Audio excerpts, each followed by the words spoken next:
We learned earlier in this course, in Part 1, Lesson 3, that distribution of income is a statistical abstraction. It tells us about the economy as a whole.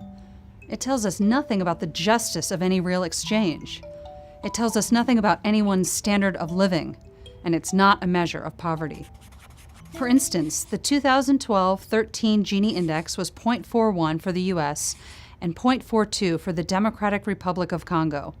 So in terms of income inequality, the two countries are nearly identical. But over 90% of the Congolese made less than $3.20 per day in 2011 prices. They're a very poor people. Here's my point. Relative income distribution and poverty are different things.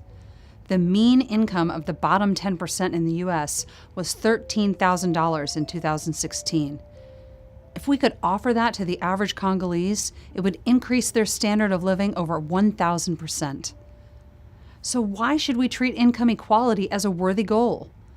Surely the problem isn't that some people are richer than others. The problem is that some people are poor.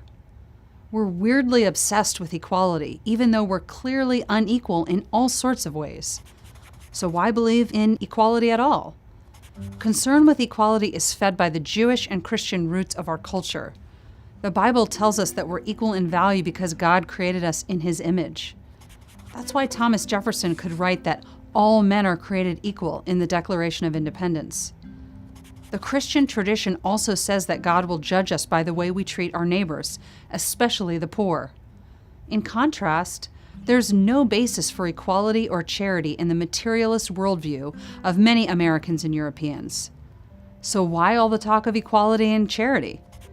G.K. Chesterton observed in 1908 that the modern world is full of old Christian virtues gone mad.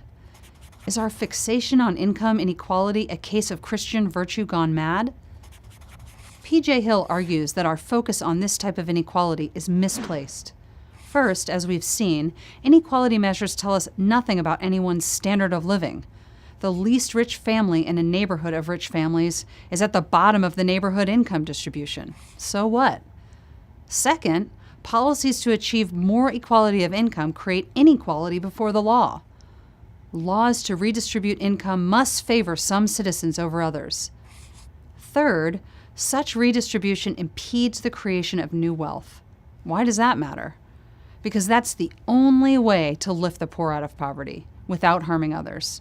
And finally, the ethic of income equality turns virtue into vice. Here's what I mean. Charity is a virtue. We should help our neighbors, especially those most in need. But we should not envy our neighbors who are richer than us. When we treat mere income equality as a policy goal, we turn the vice of envy into a virtue, and we don't do anything to help the poor.